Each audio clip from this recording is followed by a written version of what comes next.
Hey guys, सबसे पहले मैं ईश्वर का धन्यवाद करता हूँ और आप सबका भी बहुत बहुत धन्यवाद। तो गाइस, आज की वीडियो में मैं आपको top 10 important questions of adverb explain करने जा रहा हूँ। ओके गाइस, तो समय को बर्बाद किए बिना मैं वीडियो को स्टार्ट करता हूँ। Look at correct and justify the sentences. अब आपसे क्या बोला जा रहा है कि आपको नीचे कुछ वाक्य दिए गए हैं और आपको क्या करना है, उन वाक्यों को सही करना है, क्योंकि नीचे सभी वाक्य गलत हैं। उनको करेक्ट करना है और जस्टिफाई करना है। जस्टिफाई मीन्स आपको बताना है कि उस वाक्य में क्या गलती है। ओके, तो सेंटेंस नंबर फर्स्ट को एनालाइज करते हैं। जो क्वेश्चन नंबर फर्स्ट है ना गाइस, इसको एनालाइज करते हैं। Look eight God is too merciful to me. God is too merciful to me. तो इसका मीन्स क्या होता है गाइस? ईश्वर मेरे लिए बहुत दयालु हैं, ईश्वर मेरे लिए बहुत कृपालु हैं। ठीक है गाइस, अब मैं आपको ये बताऊंगा इस सेंटेंस में गलती क्या है। आप अच्छे से देखना, मैं लिख के बता रहा हूँ। लुक एट, देखिए यहाँ पे एक लिखा है TOO2। ओके गाइस, और एक होता है वेरी। ये दोनों एडवर्ब होते हैं। टू भी एडवर्ब होता है, वेरी भी एक एडवर्ब होता है। ठीक है, दोनों का मीन्स क्या होता है? बहुत। दोनों का मीन्स क्या होता है गाइस? बहुत। टू का मीन्स भी बहुत होता है और वेरी का मीन्स भी क्या होता है गाइस? बहुत होता है। बट इनमें डिफरेंस समझना, आपको डिफरेंस समझना है। जो ये वाला TOO है, ये कब यूज करते हैं? नेगेटिव सेंस के साथ। टू का कब यूज करते हैं? जब किसी सेंटेंस में नेगेटिव सेंस आता है, इट मीन्स नकारात्मकता आती है, तो नेगेटिव सेंस में किसका यूज करेंगे? टू का। यदि किसी वाक्य में पॉजिटिव सेंस आएगा, यदि आपको किसी वाक्य में पॉजिटिव सेंस मिलेगा, तो आपको किसका यूज करना है गाइस? वेरी का। किसका यूज करना है? वेरी का। तो ये वाला जो सेंटेंस है ना गाइस, इसको पहले मैं आपको बता रहा हूँ, फिर से देखो एक बार एनालाइज करना। इसमें बोला जा रहा है God is too merciful to me. तो मैंने क्या बोला? जो ईश्वर है ना, मेरे लिए बहुत दयालु हैं, या ईश्वर मेरे लिए बहुत कृपालु हैं। तो मर्सीफुल का मीन्स कहता है कृपालु। ठीक है ना, ये एक एडजेक्टिव होता है, आपको पता ही है। तो जो ये टू है ना, जो टू यहाँ पे दिया गया है, ये गलत है, क्योंकि ईश्वर मेरे लिए कृपालु हैं। तो ये पॉजिटिव सेंस है कि नहीं? मतलब इस सेंटेंस में हमें फीलिंग कौन सी आ रही है? पॉजिटिविटी की, मतलब सकारात्मकता की। तो यहाँ पे टू की जगह क्या आना है गाइस? वेरी। तो सेंटेंस में गलती क्या है? टू की है। टू की जगह आपको क्या रखना है गाइस? वेरी रखना है। तो God is very merciful to me, isn't it? Hope आपको समझ में आया होगा। देखिए नेक्स्ट सेंटेंस को एनालाइज करते हैं। Look at, you are very weak in English. देखिए इसमें क्या बोला जा रहा है? You are very weak in English. It means, इसका मतलब होता है आप इंग्लिश में बहुत कमज़ोर हो। You are very weak in English, आप इंग्लिश में बहुत कमज़ोर हो। अब आप मुझे ये बताओ, जो ये वीक है, तो ये कौन सा सेंस है? जो वीक है ना, वीक मीन्स कमज़ोर। वीक का मीन्स क्या होता है? कमज़ोर होता है कि नहीं? अब जो वीक है ना, इसमें सेंस कौन सा आ रहा है? नेगेटिव। नेगेटिव सेंस आ रहा है कि नहीं गाइस? इस सेंटेंस में बोला जा रहा है you are very weak in English, आप इंग्लिश में बहुत कमज़ोर हो। तो कोई व्यक्ति कमज़ोर है, तो ये एक नेगेटिविटी है कि नहीं? जो ये एडजेक्टिव है वीक, ये क्या बता रहा है? नेगेटिविटी बता रहा है। बता रहा है कि नहीं? बता रहा है। तो मैंने जस्ट अभी बताया था, जो वेरी तो कब यूज करते हैं? पॉजिटिव सेंस के संग। वेरी यूज करते हैं, पॉजिटिव सेंस के संग करते हैं कि नहीं? मैंने आपको जस्ट अभी अबव वाले सेंटेंस में बताया था। मैंने अभी आपको बताया था ऊपर वाला sentence, God is very merciful to me. मैंने वहाँ पे टू की जगह क्या किया था? वेरी किया था। और यहाँ पे वेरी की जगह क्या आना है गाइस? टू आना है। क्या आना है गाइस? टू आना है, क्योंकि कोई यदि किसी चीज़ में कमज़ोर है, तो ये क्या बता रहा है? नेगेटिविटी बता रहा है कि नहीं? तो इस वाक्य में क्या गलती आपको समझ में बहुत अच्छे से आ गई होगी भैया। यू आर टू वीक, क्या ना है गाइस? वेरी की जगह क्या ना, यहाँ पे वेरी नहीं आएगा, टू आएगा, क्योंकि वीक होना क्या है? एक नेगेटिविटी है। कमज़ोर होना क्या है? एक नकारात्मकता है, इजंट इट? तो होप आपको डिफरेंस अच्छे से समझ में आ गया होगा वेरी और टू के बीच में। वेरी यूज करते हैं पॉजिटिव सेंस में, टू यूज करते हैं नेगेटिव सेंस में। बस आपको ये याद रखना है, ठीक है। एनालाइज करते हैं क्वेश्चन नंबर 3 को। क्वेश्चन नंबर 3 की बात करते हैं। ओके गाइस, होप आपको वीडियो पसंद आ रही होगी, ठीक है। मैं आपको गारंटी दे रहा हूँ, यदि आप वीडियो को लास्ट तक देखोगे तो जो भी आपको कन्फ्यूज़न है एडवर्ब को लेकर वो आज ख़त्म हो जाएगी। तो प्लीज़ देखिए, क्योंकि देखिए हर व्यक्ति अपना समय कहीं ना कहीं स्पेंड करता है, हर व्यक्ति अपना समय कहीं ना कहीं बिताता है कि नहीं। तो अच्छा है कि अपन कुछ सीखने भी बता दें। मैं आपको कुछ समझा ही रहा हूँ ना, I am not taking anything from you, ठीक है। मतलब आप अच्छी चीज़ें देखोगे तो अच्छी चीज़ें देखना भी एक अच्छी हैबिट है। ओके गाइस, तो देखिए he is too rich, he is too rich to buy a car. तो इसका पहले मैं आपको मतलब बताऊंगा, हिंदी बताऊंगा। He is too rich to buy a car. वह इतना अमीर है, वह इतना अमीर है कि वो क्या नहीं कर सकता, मतलब कार को नहीं खरीद सकता। इसका सेंस ये है कि भैया वह इतना अमीर है कि वह कार नहीं खरीद सकता। तो मुझे ये बताओ गाइस, कोई अमीर व्यक्ति होगा तो कार खरीद पाएगा कि नहीं? खरीद सकता है। तो मैं आपको देखो इसमें मिस्टेक बता रहा हूँ कितनी, देखो एक सिली मिस्टेक है। सुनो, ही इज़ टू रिच, देखो मैं 2 सेंटेंस बोल रहा हूँ। वह इतना अमीर है कि वह कार नहीं खरीद सकता। एक और सेंटेंस बोल रहा हूँ, वह इतना गरीब है कि वह कार नहीं खरीद सकता। तो दूसरा वाला सेंटेंस सही है कि नहीं? अगर मैं आपसे बोलूँगा कि भैया वह इतना गरीब है कि वह कार नहीं खरीद सकता, तो ये तो बिल्कुल सही है, क्योंकि जो टू और जो ये टू है, मैंने आपको बताया था ना वो क्या सेंस देता है, नेगेटिविटी का। मैंने अभी ऊपर बताया था जो टू है किसका सेंस देता है, नेगेटिविटी का। तो इसमें भी टू है, ठीक है ना। तो रिच होना कोई नेगेटिविटी है क्या? रिच होना, अमीर होना कोई नेगेटिविटी तो है नहीं। अब इसमें ये बोला जा रहा है कि भैया वह इतना गरीब है कि वह कार नहीं खरीद सकता, ये बोलना है। तो मैं आपको ये बता दूं, जो ये एडजेक्टिव रिच है, जो यहाँ पे एडजेक्टिव रिच है ना, वो गलत दिया गया है। जो एडजेक्टिव रिच है ना, यहाँ पे रिच की जगह क्या आना है गाइस? पुअर। क्या आना है? पुअर। क्यों आना है आपको समझ में आ गया होगा, क्योंकि इस सेंटेंस की फीलिंग क्या है कि भैया वह इतना अमीर है कि वह कार नहीं खरीद सकता। ये तो गलत है। अगर मैं आपसे बोलूँगा वह इतना अमीर है कि वह बाइक नहीं खरीद सकता या कार नहीं खरीद सकता, आप बोलोगे सर ये क्या बोल रहे हो, अमीर है तो वो खरीद सकेगा कि नहीं? तो इसमें ये आना था कि वह इतना गरीब है। तो रिच जो एडजेक्टिव है गलत है, रिच की जगह कौन सा एडजेक्टिव आना है? पुअर, ठीक है गाइस। तो सेंटेंस में ये गलती थी, he is too poor to buy a car. Isn't it? समझ में आएगा गाइस? ठीक है, होप आपको समझ में आ रहा होगा। अब क्वेश्चन नंबर 4 को एनालाइज करते हैं, ठीक है। He has acted enough boldly to deserve praise.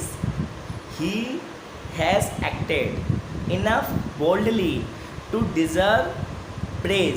अब इसके पहले मैं हिंदी बता दूँ। देखो इसका मीन्स क्या था, ही हैज़ एक्टेड मतलब वह कर चुका है।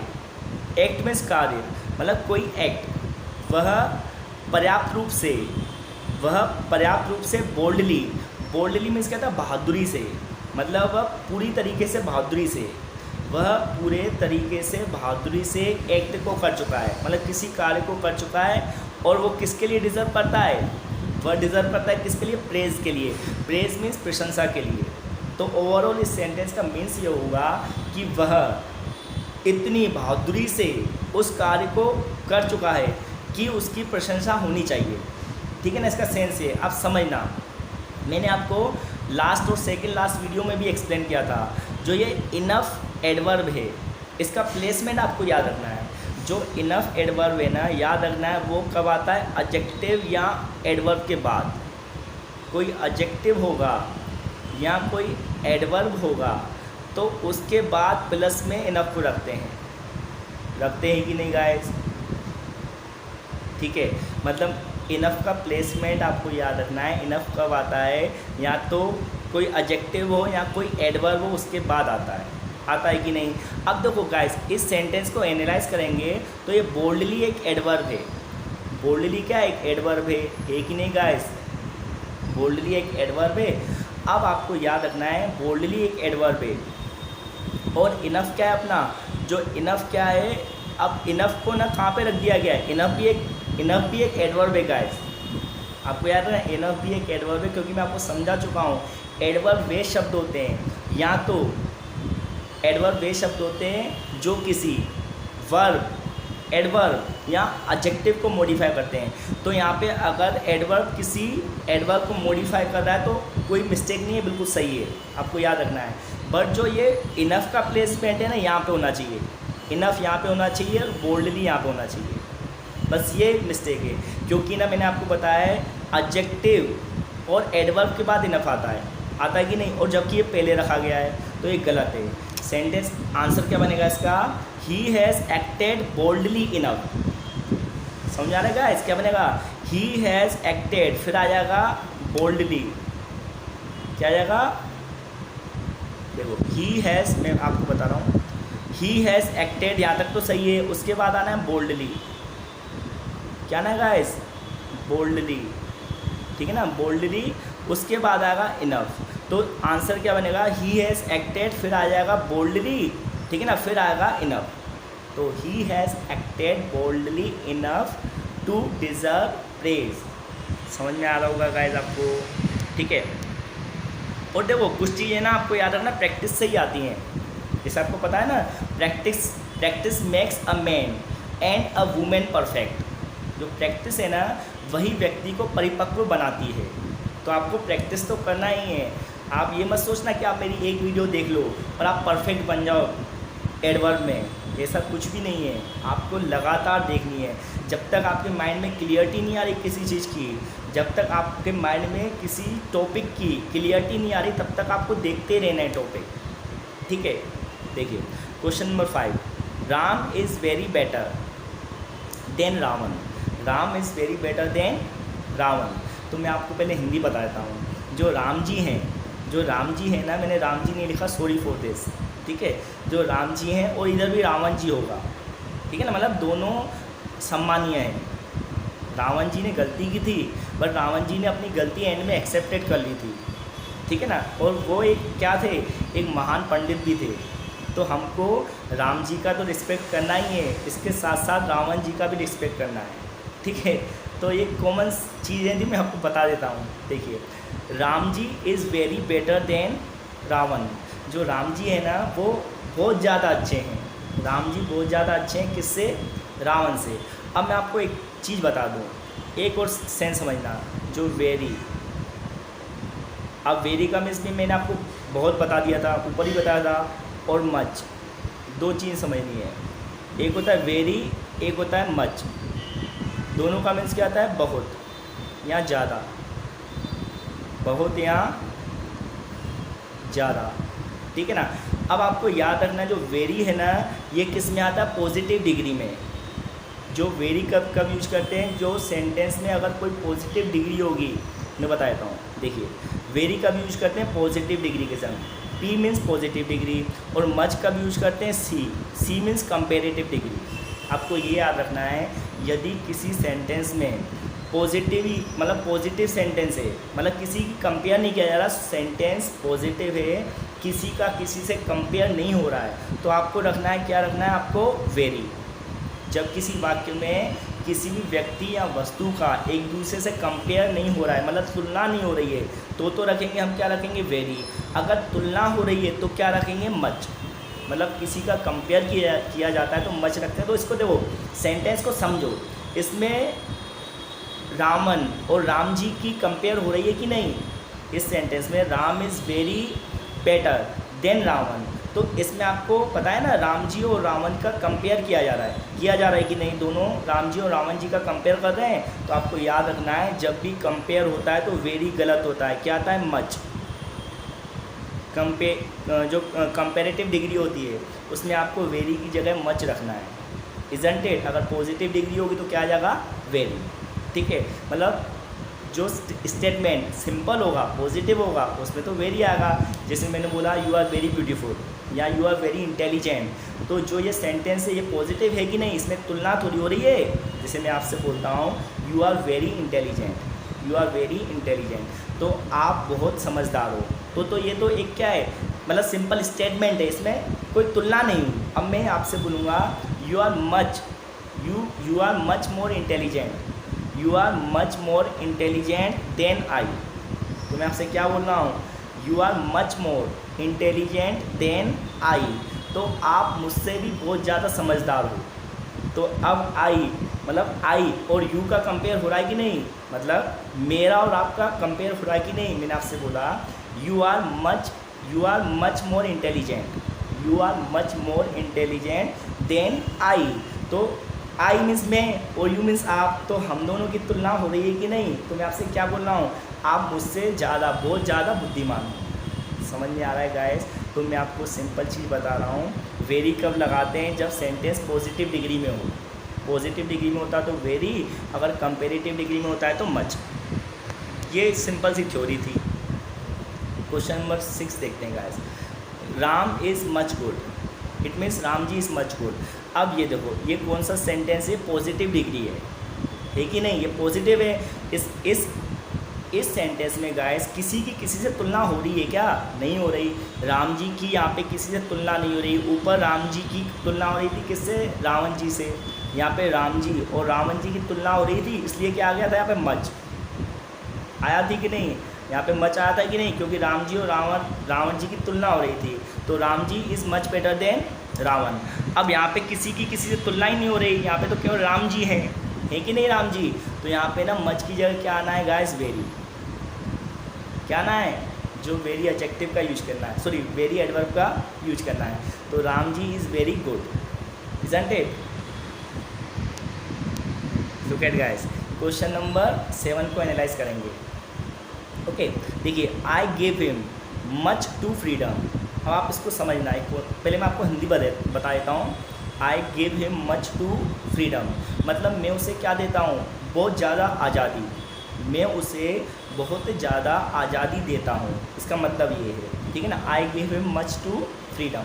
अब मैं आपको इसको जस्टिफाई करके बताऊँगा, मतलब सेंटेंस में क्या मिस्टेक है। देखिए गाइस, मैं 2 चीज़ें लिखूँगा। देखो, एक तो दोनों का मीन्स होता है मच टू। देखो, एक होता है मच टू प्लस एडजेक्टिव। एक मिनट, मैं फिर से लिख के बता रहा हूँ क्योंकि स्पेस की थोड़ी प्रॉब्लम थी, फिर से बता दो। जब भी सबसे पहले मच टू रखेंगे, क्या रखेंगे गाइस, मच टू, उसके संग प्लस में क्या आता है, एडजेक्टिव। क्या आएगा गाइस, एडजेक्टिव आएगा, ठीक है ना। अब जब भी टू मच रखेंगे, क्या रखेंगे गाइस, टू मच। तो टू मच के बाद क्या आता है अपना नाउन। क्या आता है, नाउन। मैंने एन लिख दिया गाइस, तो एन मीन्स मैं क्या बोल रहा हूँ, नाउन। क्या आता है, नाउन, ठीक है।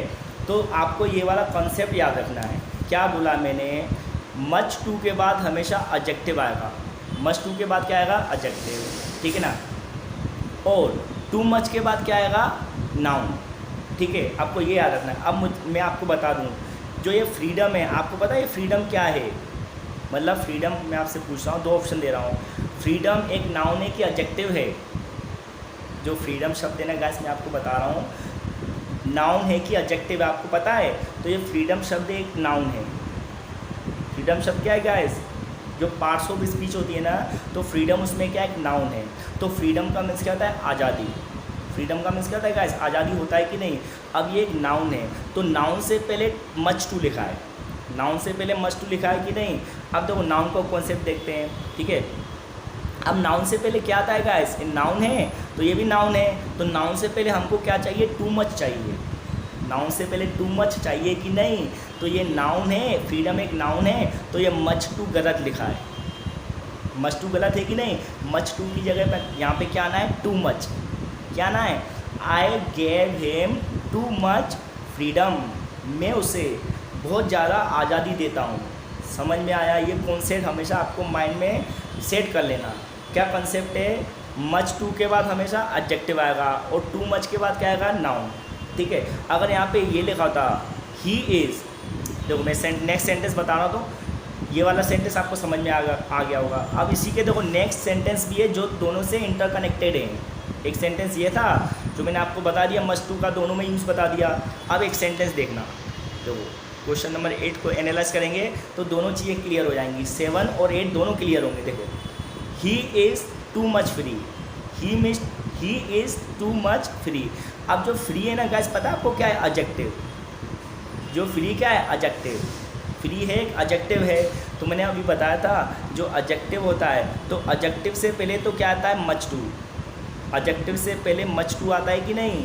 एडजेक्टिव के पहले हमेशा आता है मच टू प्लस एडजेक्टिव। ये कॉन्सेप्ट बता, अभी जस्ट मैंने ऊपर लिखा था तो वही कॉन्सेप्ट है। अब यहाँ पे टू मच नहीं आएगा। मैंने क्या बोला? ही इज़ टू मच फ्री, मतलब वो ज़रूरत से ज़्यादा फ्री है, वह ज़रूरत से ज़्यादा फ्री है। तो यहाँ पे क्या होना चाहिए था?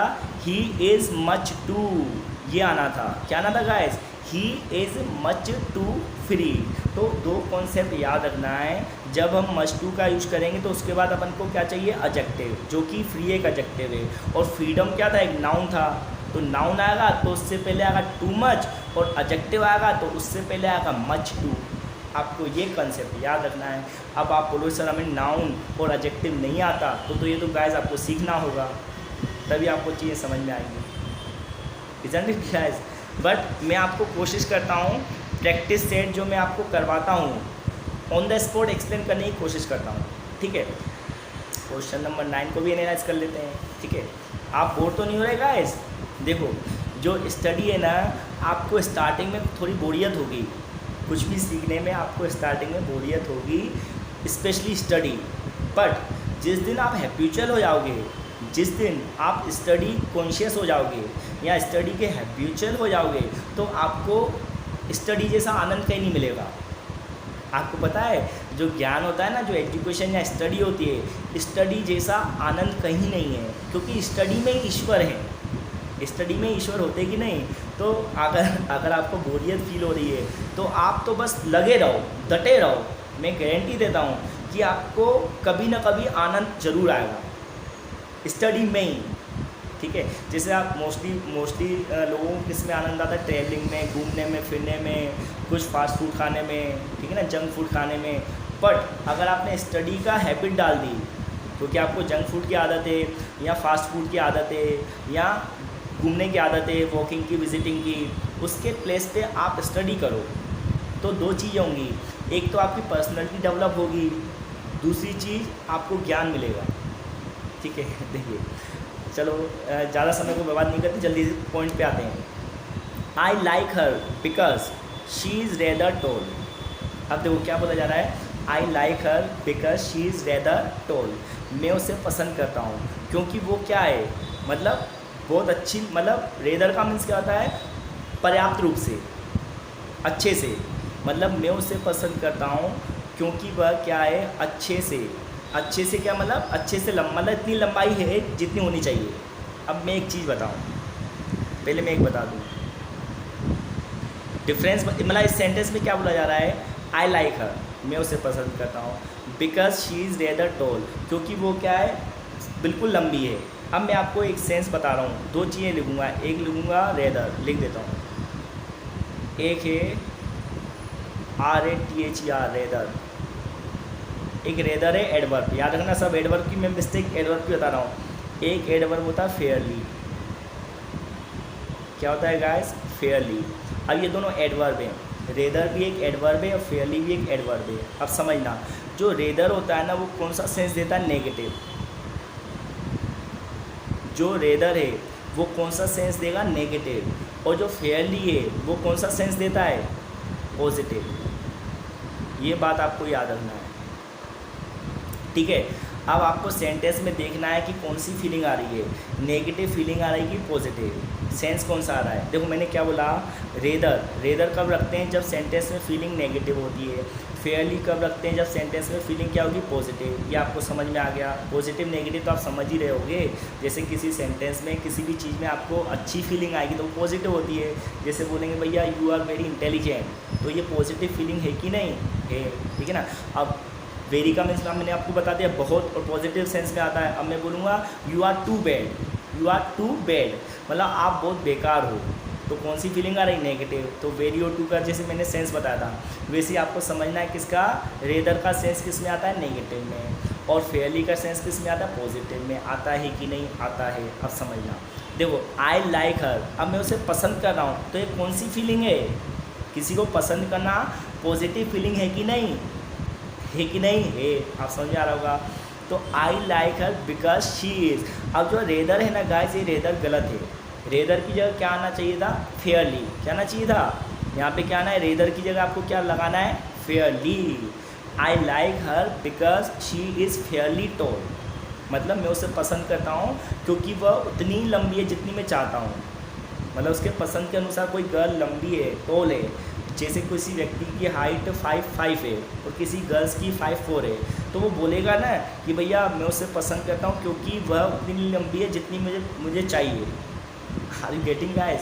तो यहाँ पे क्या होगा, यहाँ पे आपको रेदर की जगह क्या लगाना है? फेयरली, क्योंकि पॉजिटिव सेंस है। लाइक मीन्स क्या? पसंद करना, तो पॉजिटिव सेंस है कि नहीं? आप देखो जो नेक्स्ट क्वेश्चन है ना, दोनों क्वेश्चन आप समझना, दोनों में क्लियरिटी आएगी। अगर आप दोनों सेंटेंस समझ जाओगे ना तो कभी कंफ्यूज नहीं होगा। देखो आई डोंट लाइक हर, तो I don't like her negativity आ रही है कि नहीं इसमें? जो डोंट होता है वो किसको बताता है? नेगेटिविटी को बताता है। I don't like her because she is fairly tall, because she is fairly tall. अब देखो मैं उसे पसंद नहीं करता, तो इसमें फेयरली गलत दिया कि नहीं? क्योंकि फेयरली की जगह क्या ना है गाइस? यहाँ पे रेदर। क्या ना है? रेदर। क्योंकि जब भी सेंटेंस में किसी एडजेक्टिव में आपको नेगेटिविटी मिलेगी तो लगाना है आपको रेदर, पॉजिटिविटी मिलेगी तो क्या लगाना है अपन को? फेयरली। तो यहाँ पे फेयरली बिल्कुल गलत है, क्योंकि मैं उसे पसंद नहीं करता ना गाइस। पसंद नहीं करता तो नेगेटिव सेंस है, रेदर आएगा। अगर पसंद करता हूँ, जैसे यहाँ पे पसंद करता था मैं, तो यहाँ पे क्या आना था? रेदर नहीं आना था, क्या आना था? फेयरली आना था। बहुत सिंपल टास्क है कि नहीं? तो रेदर का यूज करते हैं किसके संग? नेगेटिव सेंस के संग, और फेयरली का यूज करते हैं पॉजिटिव सेंस के संग। तो आज के 10 क्वेश्चन यहाँ पर फिनिश हो गए। होप आपको ये 10 के 10 क्वेश्चन समझ में आए होंगे। ठीक है, इससे पहले भी जो मैंने आज आपको एक्सप्लेन किया ना, ये पार्ट 3 था। क्या था गाइस? पार्ट 3। इससे पहले पार्ट 1 और पार्ट 2 मैं एक्सप्लेन कर चुका हूँ। यदि आपने वे वीडियो नहीं देखी है तो कृपया उससे उन्हें भी देख लेना। और यदि आप मेरी वीडियो तक यहाँ तक आए हो तो मैं भैया आपको बहुत धन्यवाद करता हूँ। अगर आप मेरी वीडियो तक यहाँ तक आए हो तो I am very grateful to you. मैं आपका बहुत आभारी हूँ, क्योंकि आपने मुझे अपना बहुमूल्य समय दिया है। ठीक है, और मैं आशा करता हूँ कि मैंने आपके समय को ख़राब नहीं किया होगा। ओके, और आपको लगता है कि और भी इम्प्रूवमेंट होने चाहिए मेरी वीडियोस में, आपको लगता है कि मेरी वीडियोस में और भी इम्प्रूवमेंट होने चाहिए, तो प्लीज़ डू कमेंट ज़रूर कीजिए, वेदर इट इज़ राइट और रॉन्ग। ठीक है, तो जिससे मुझे पता चलेगा और आप किस तरह का इम्प्रूवमेंट मुझसे चाहते हो। आप किस तरह का इम्प्रूवमेंट मुझसे चाहते हो, तो मैं कोशिश करूँगा कि आपकी एक्सपेक्टेशंस जो हैं उनके अनुरूप काम कर सकूँ। ओके, तो वीडियो को मैं फिनिश करता हूँ। That's it for today. एक बात और, अपने पेरेंट्स का जरूर ख्याल रखना है। अपना तो रखना ही है, बिकॉज हेल्थ इज़ वेल्थ। उसके बाद अपने पेरेंट्स का रखना है और अपनी फैमिली मेम्बर्स का भी। ठीक है, फिर अपने समाज और सोसाइटी और कंट्री, ठीक है, मतलब सभी का ख्याल रखना है। और आप किसी का ख्याल रखोगे ना तो ईश्वर आपके मल्टीपल केयरिंग करेगा। आप यदि किसी की केयर करोगे ना, मदद करोगे, तो आप ये मत समझना कि आपकी कोई मदद नहीं करेगा। कोई नहीं करेगा ना तो ईश्वर आपको कंपाउंड इंटरेस्ट में हेल्प देगा। ये मेरा सेल्फ ऑब्जर्वेशन है, मैंने खुद महसूस किया है। यदि आप किसी की हेल्प करोगे ना तो आपको कभी कभी लगता होगा भैया मैं तो हेल्प करता हूँ और मेरी कोई समझता नहीं, मुझे कोई नहीं समझता, मेरी कोई हेल्प नहीं करता। तो ऐसा कुछ नहीं है। आप पेशेंस रखो, सब्र रखो, एक दिन आएगा जब everybody will salute you. It's my guarantee. Okay, तो वीडियो ज़्यादा खिंच रही है, ठीक है ना, शायद आपको बोरियत फील हो रही होगी, तो मैं वीडियो को फिनिश करता हूँ। एंड कीप स्माइलिंग, मुस्कुराते रहिए। ठीक है, because life is very short, life का कुछ भरोसा नहीं है। सबका भला करो, हमेशा स्माइल रखो फेस पे, because everybody like smiley face, isn't it? तो दैट्स इट फॉर टुडे। जय हिंद।